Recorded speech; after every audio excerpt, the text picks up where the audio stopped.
Starting as always with a question that's come in advance from our internet-based online family. And then we'll open it up to any questions that anyone here has. So there's a microphone here. If you've got any questions, just feel free to come up to the mic and share your name, and you can ask your question.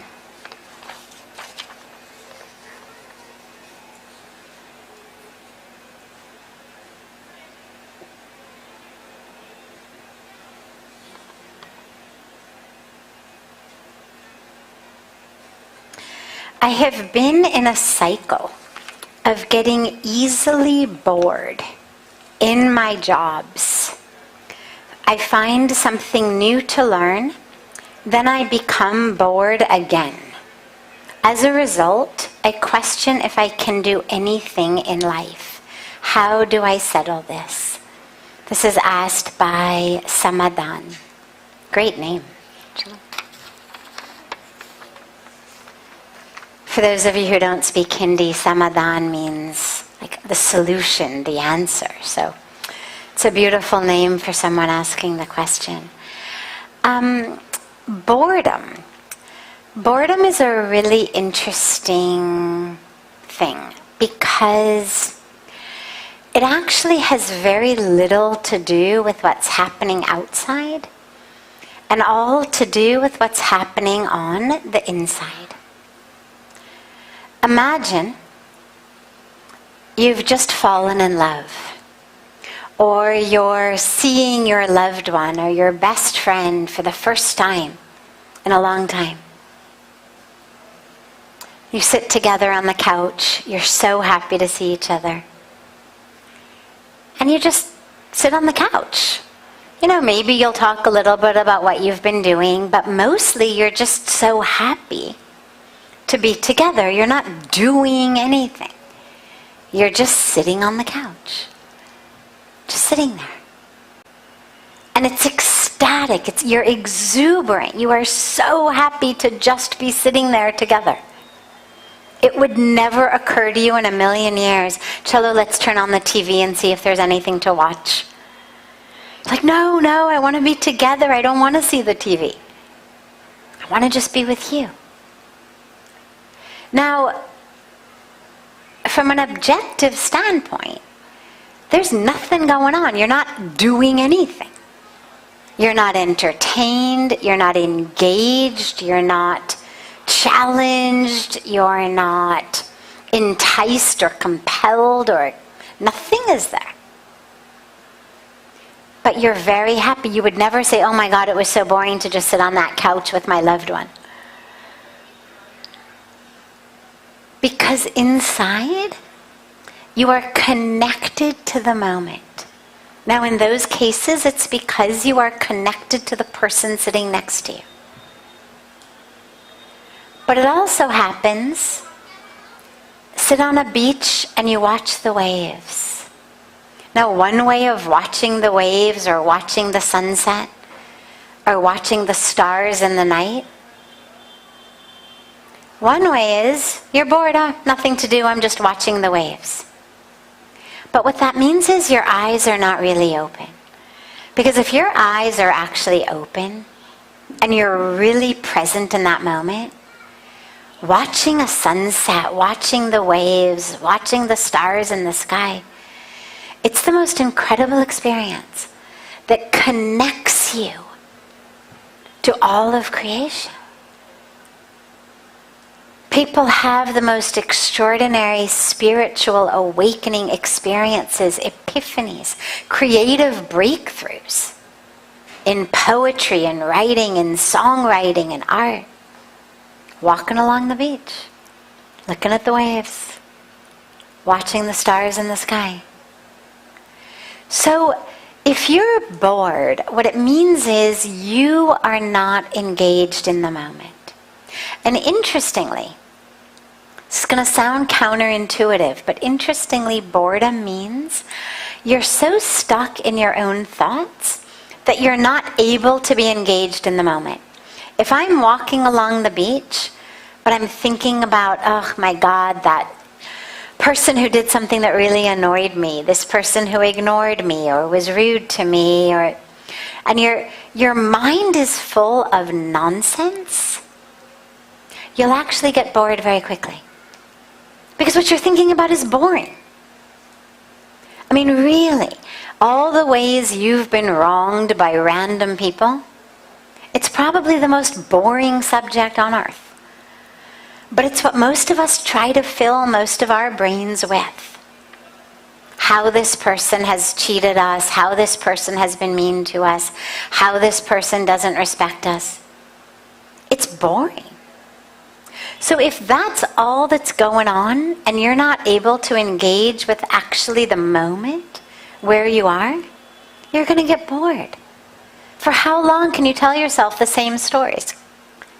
The people around you won't listen anymore. They're like, yeah, I've heard that one. Please, for God's sakes, it happened 20 years ago. Stop telling the story. Do you think if Samnewala is bored after hearing it 3 or 4 times, how bored you must be on the inside after hearing it night and day? So when you are stuck in your own repetitive thoughts, stuck in the judging mind, the critical mind, the negative mind, the mind that's in the past and the future, you're going to be bored. It's a boring place. But if you allow yourself to actually be in the moment, every moment is so fresh, so new. It's why we love babies so much, or it's one of the reasons. If you've ever noticed, and it happens to all of us, sometimes it happens in satsang also, it's a good reminder.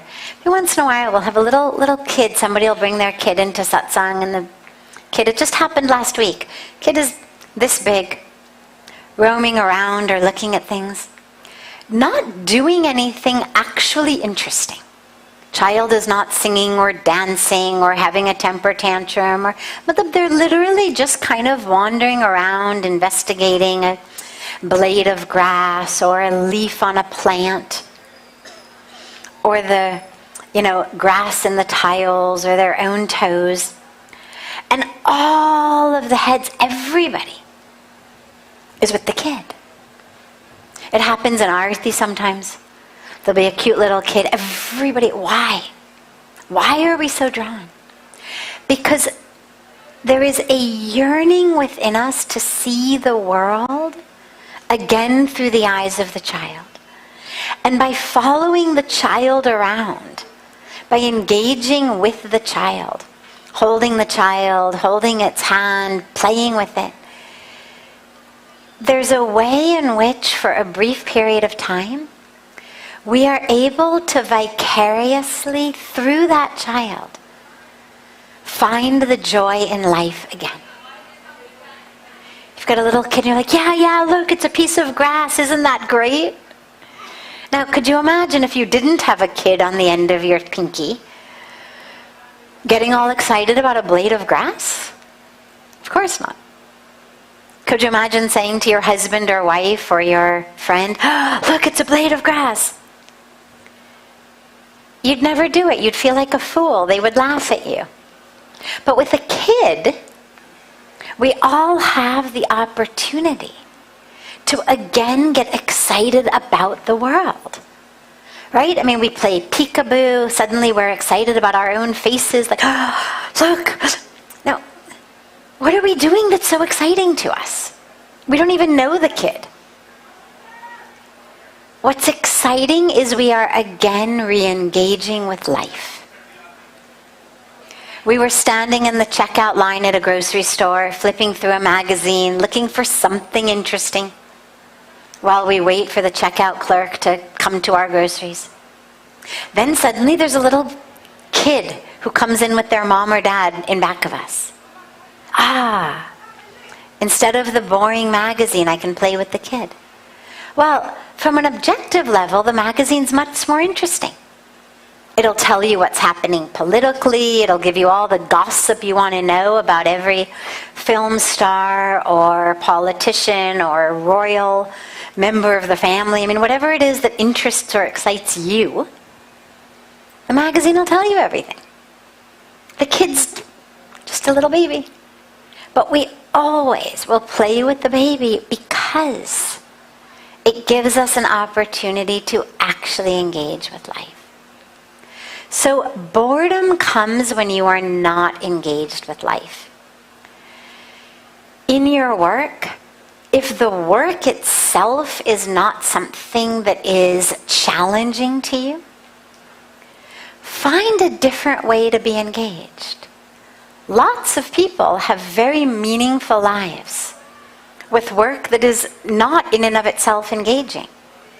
Waitresses, waiters, barbers, gas station attendants, housekeepers. I mean, there's all kinds of jobs that are really menial labor. Janitors in a school. Menial labor. Nothing interesting about it. Sweepers. But every once in a while, you find ones who are actually the most memorable people because they were able to turn their job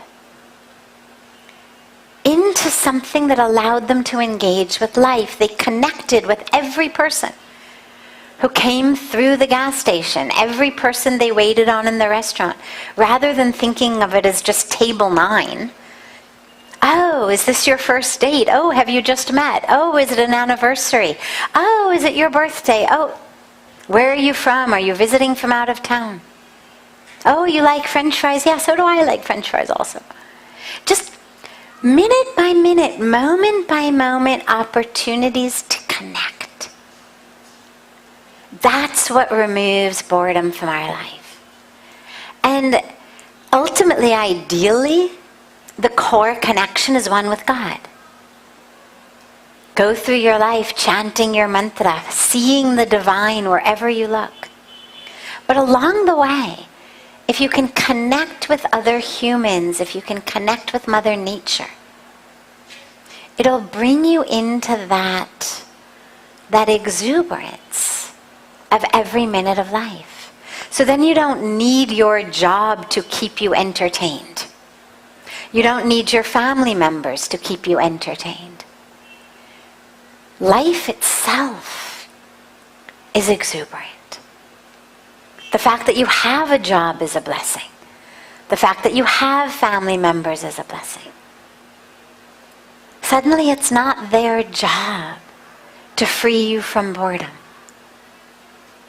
Because you're never bored. Because you're connected to life. So that becomes the answer. It's not about find a job that's exciting. It's about find a way of living that's exciting. Great, yeah. Other questions? Yes.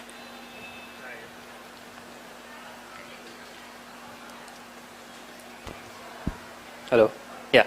Hi, I'm Shreyas. And before I start, thank you so much for sharing your story with us. It was really inspirational and really it must have taken a lot of courage. So like a round of applause for that. And don't worry, this is not real leather. So like you, I'm a scientist. And I have a hard time believing in things that I can't see proof of.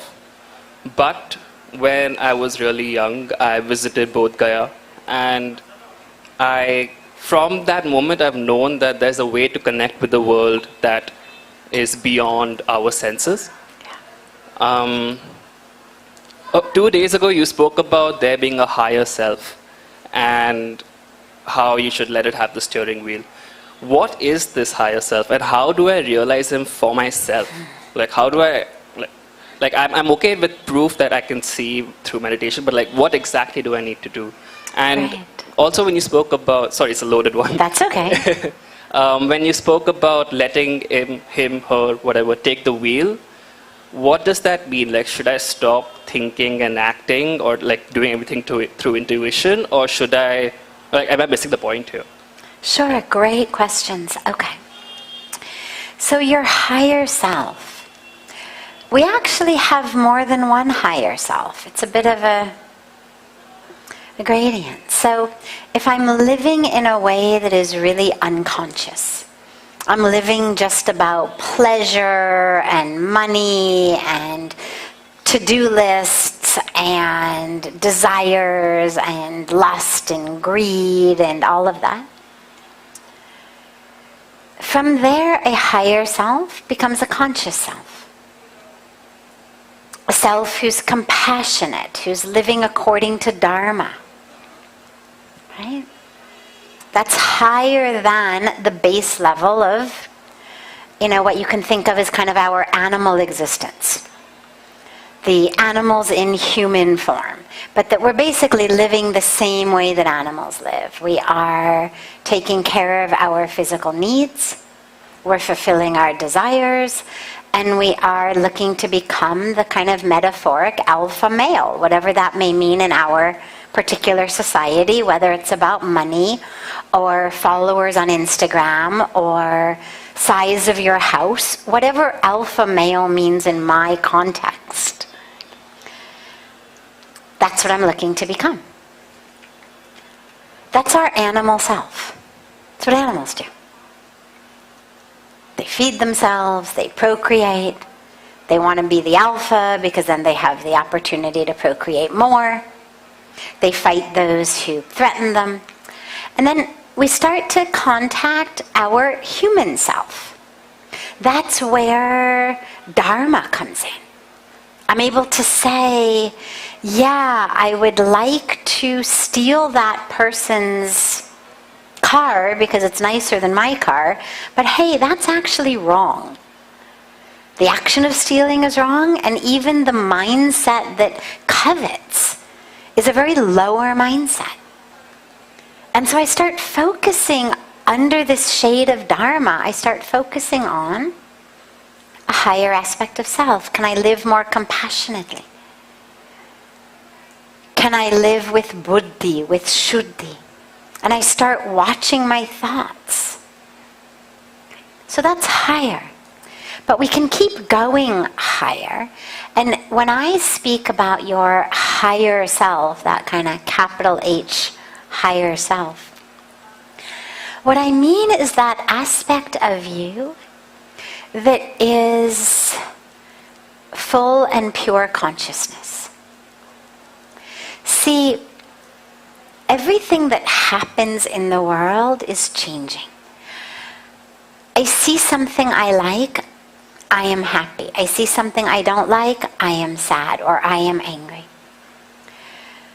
That which is happening outside is changing my emotional state. Quite literally, it's changing my brain, chemically and electrically. All of the emotions that we have take place in our brain. So I see something, it triggers a response that triggers a reaction in my brain that makes me end up being triggered to do something like yell or hit you or punch a hole through the wall. We call that anger. But what happened was my brain got co-opted, hijacked, by that which was happening in the present moment. You hit me, or you said something mean to me. It started this cascade. The next thing you know, I am angry and I'm hitting you, or I'm punching the wall. The higher self is not changed. The higher self is that which is unchanging. It is the one watching, the one aware. You can think of it like a movie screen. Sometimes there's horror shows, sometimes there's romance movies, sometimes there's adventure movies, sometimes there's comedy movies. But the screen stays the same. The screen is unchanged, no matter what is being projected in that moment. A good way, an easy way to think about it is if you just think about awareness of sight. So right now I am aware of the glass. I move the glass, I am aware of the camera. I move my head, I'm aware of the fan. I move it a little more, I'm aware of the other camera.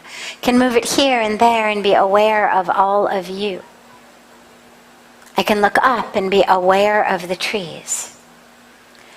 The object of awareness keeps changing. And I don't even have to move my head. I mean, you just have to go sit outside and stare straight in front of you, and the world keeps changing. Just keeps changing right in front of you. But the power of being aware doesn't change. Right? Now that's just with my eyes. My power of sight isn't changing, but what I am seeing is changing. Right? You with me? Okay. So eyes are that which is stable. That which I am seeing is moving. Go a step deeper.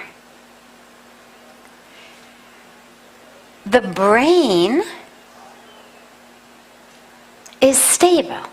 It's always there. It always exists.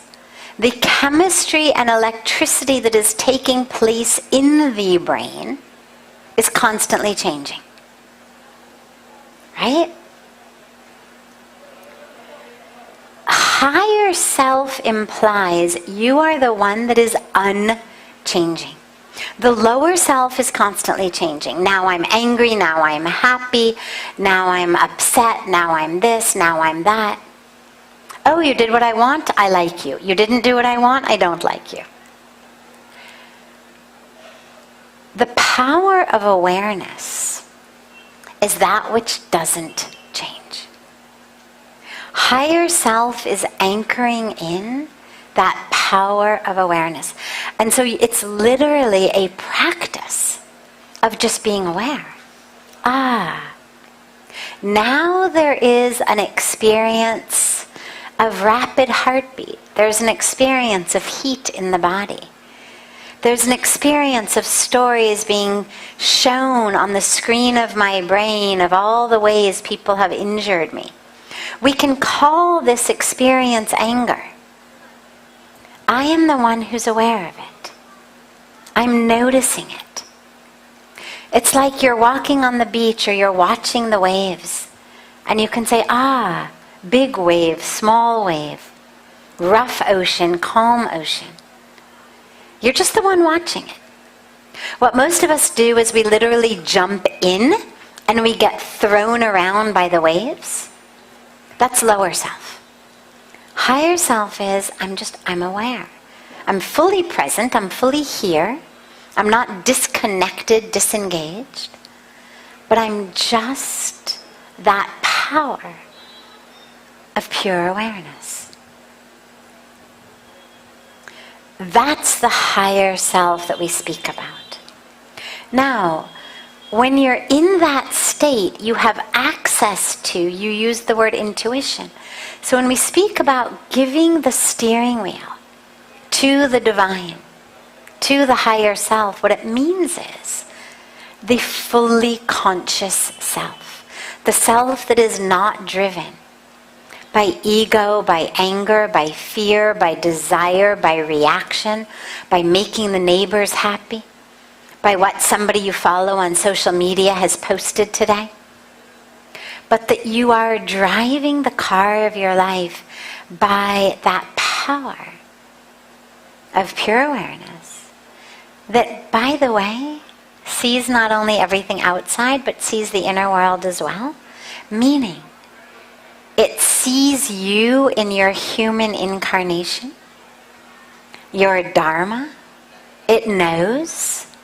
It is the field in which that voice of intuition arises. When you are calm and quiet, not agitated, that's when that voice of intuition arises. And that is the divine self.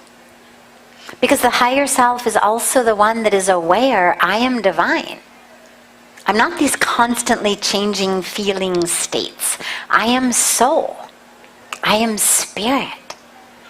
And in that awareness of soul and spirit, the higher self has access to that voice, that knowing. You can call it knowing, you can call it intuition. But it's a way of knowing that doesn't come to you through your five senses. But we can only access it when we're anchored in that higher self. So that's what we mean by giving the steering wheel. It doesn't mean you give it to God and then all of you just do nothing. It means you give it to that presence of the divine in you. In you. Flowing through you. Because the divine flowing through you is going to manifest in action differently than the divine flowing through Ohan over here, or Alejandro over there, or through him. It's going to manifest differently. So you need to access that flow of the divine through you, through this Jivatma. Because it's a different reflection. And it's going to manifest in different ways. So that's what you want to connect with. Of course. Yeah. Any other questions? Yes.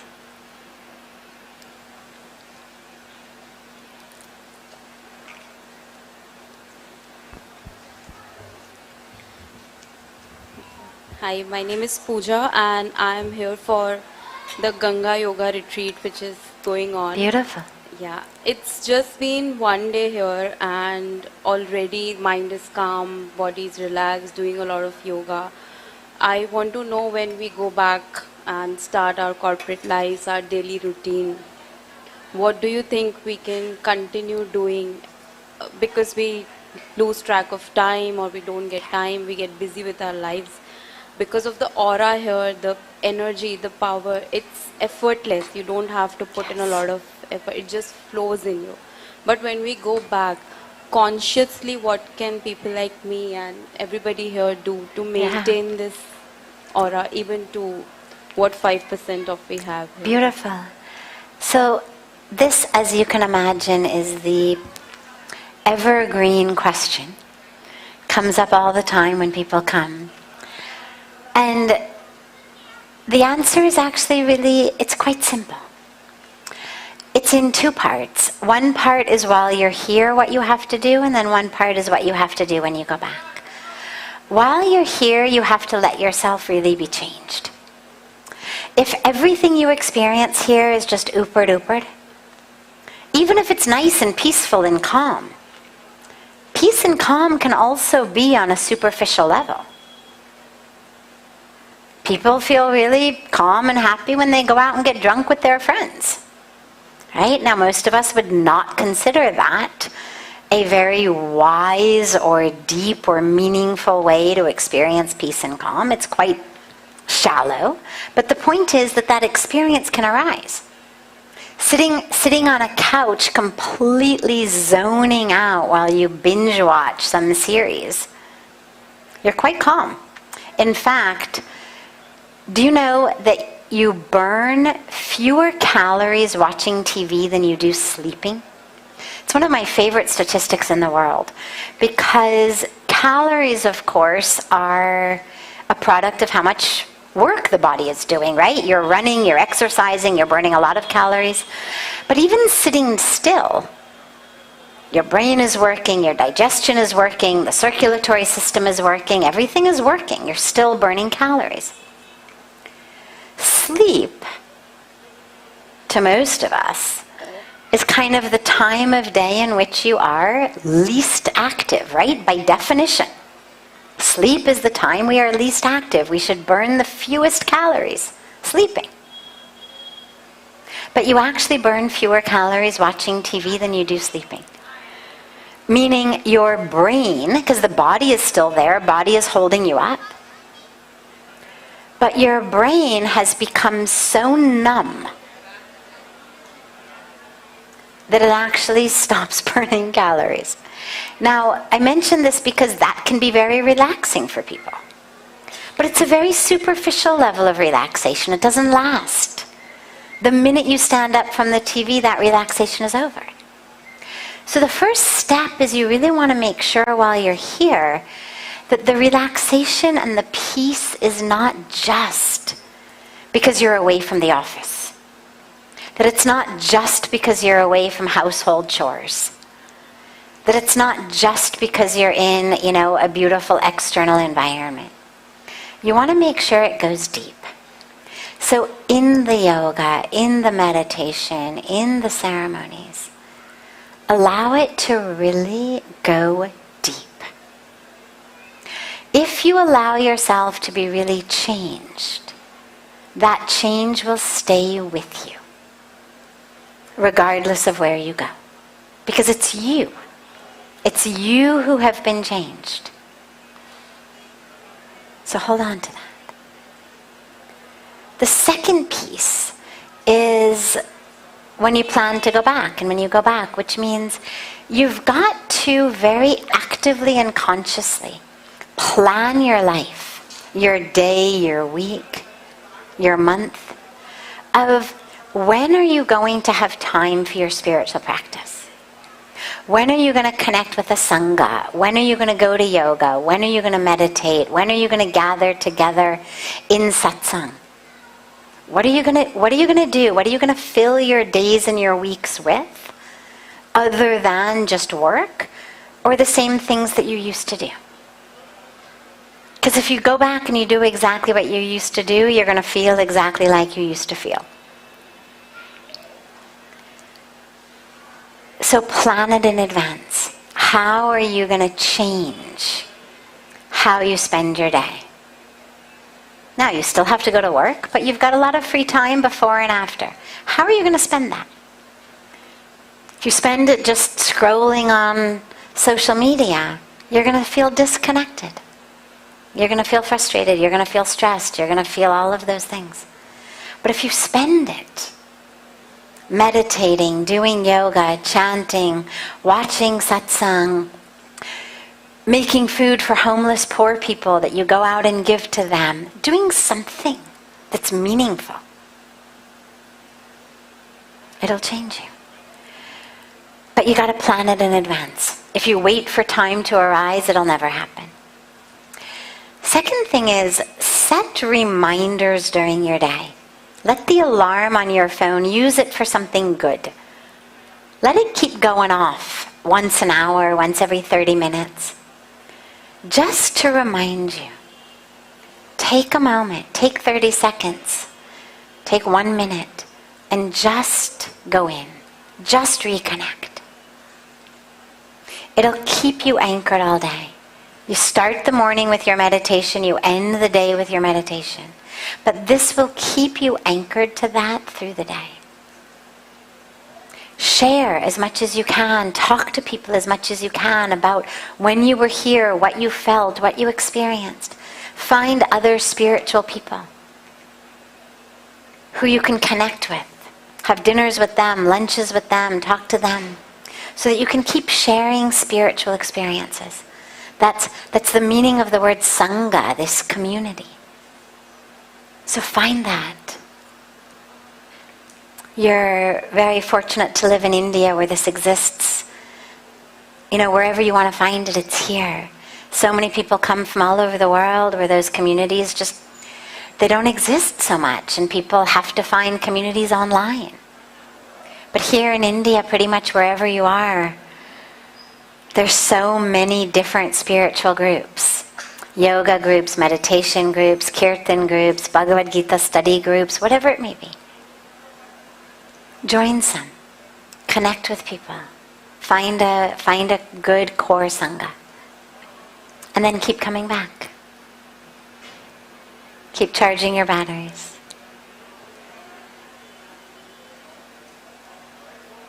Have a beautiful, beautiful rest of your night, everyone. A beautiful morning and day to our loved ones joining us online. And a very, very, very happy Ganga Dashera to everyone. If you have not yet offered to Ganga all of that that's keeping you stuck, go down now and just offer it to her. Your anger, your pain, your stories that you tell yourself, your grudges, your jealousies, whatever it may be. Just offer them to her. Let her take them. You're here for a reason, And you're here on a very, very sacred day. Have a beautiful evening.